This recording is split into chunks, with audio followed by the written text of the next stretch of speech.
Hey guys, welcome back to the channel. Quantum mechanics की playlist में आप लोगों का फिर से स्वागत है। तो जैसा कि आप लोगों को पता है कि हम लोग क्वांटम मैकेनिक्स की जो बेसिक है इसको तैयार कर रहे हैं। तो first we will discuss about the basic principle and languages and then we will switch into the basic concept and the typical concept as well.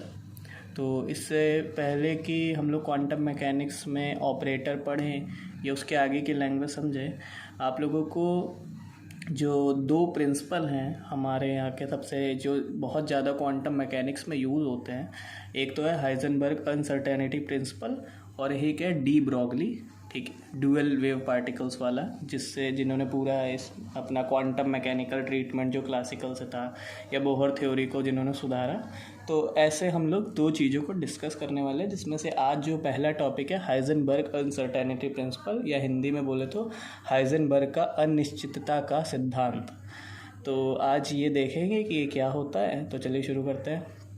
तो आज हम लोग जो है इसका मैथमेटिकल ऑपरेशन नहीं देखेंगे क्योंकि वो बहुत लेंदी हो जाएगा। हम लोग इसको फिज़िकल इंटरप्रिटेशन से समझेंगे, इसका फिज़िकल देखेंगे इन्फ्लुएंस क्या है हम लोगों के ऊपर और कैसे डिस्कस कर सकते हैं इस चीज़ को बिना मैथमेटिकल उसके।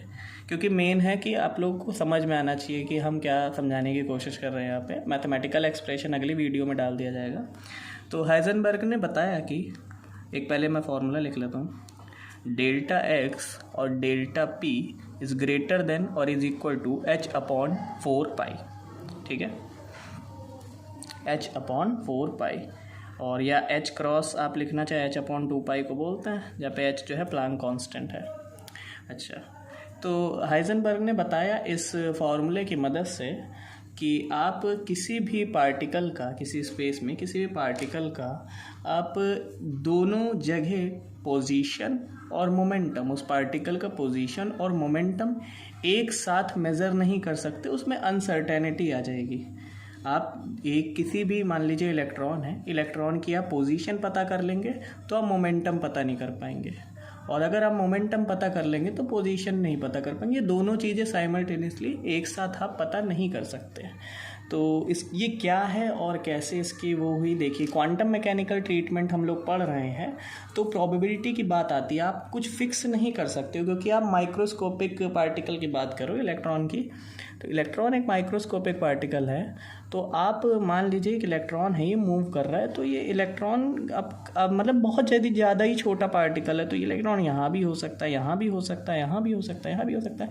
तो आपको पता नहीं है इसकी एग्जैक्ट इसकी क्या पोजीशन है, क्योंकि आपको ये पार्टिकल कहीं भी हो सकता है क्योंकि इतना छोटा है कि आप इसको देख नहीं सकते हो। ठीक है, तो इसकी पोजीशन कहीं भी हो सकती है। तो आप ये डिफाइन नहीं कर सकते हो कि इसकी प्रॉपर जो जगह है, जो स्थान है, वो कहाँ पर है। ठीक है, तो जब आप ये नहीं बता सकते हो कि इसके प्रॉपर जगह कहाँ पर है, तो ये इसके अंदर तो अनसर्टेनिटी आ गई ना, अनसर्टेनिटी इन पोजीशन, अनसर्टेनिटी इन पोजीशन किसके अंदर आ गई, इलेक्ट्रॉन की पोजीशन के अंदर अनसर्टेनिटी आ गई, जिसको हम डेल्टा एक्स बोलेंगे। अब इसको एक और एग्जांपल समझ लीजिए, इलेक्ट्रॉन का ही हम लोग एग्जांपल लेते हैं क्योंकि बेसिक वो फंडामेंटल पार्टिकल्स हैं, सब एटॉमिक पार्टिकल।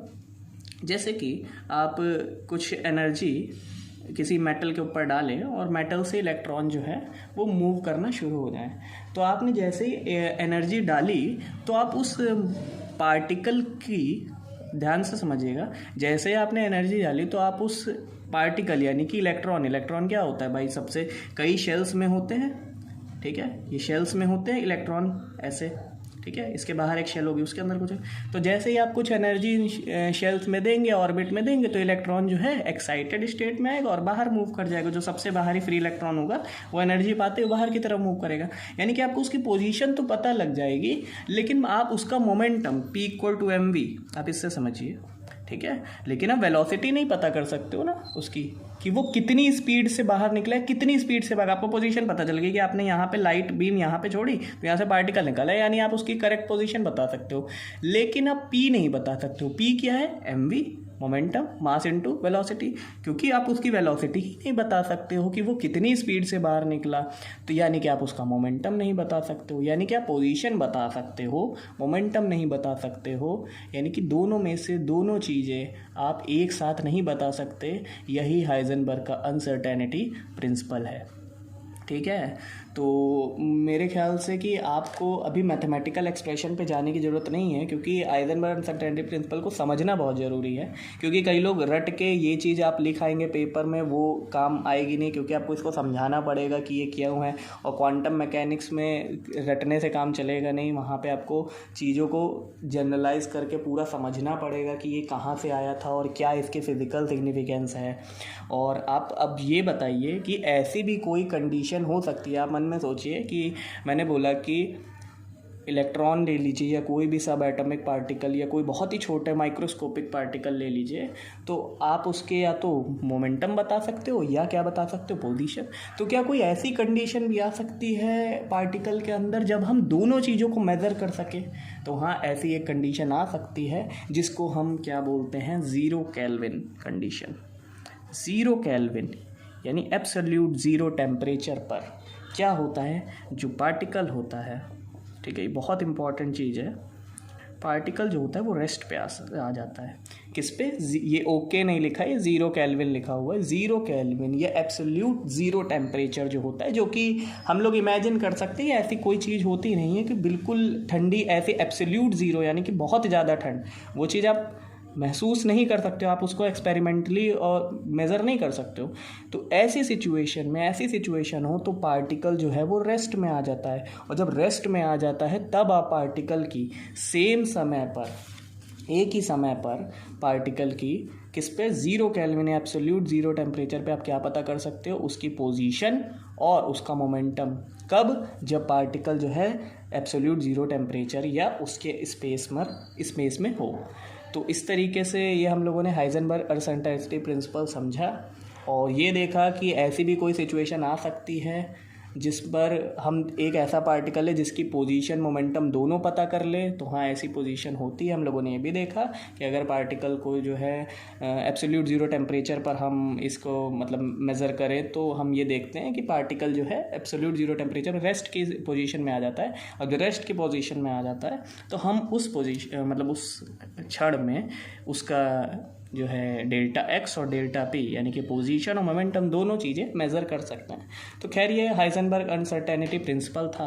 और अगर आप लोग कहेंगे तो मैं इसका मैथमेटिकल एक्सप्रेशन ये कहाँ से आती है, greater than equal to h/4 या h×2, तो ये कहाँ से आता है मैं इसका भी प्रूफ करा दूंगा।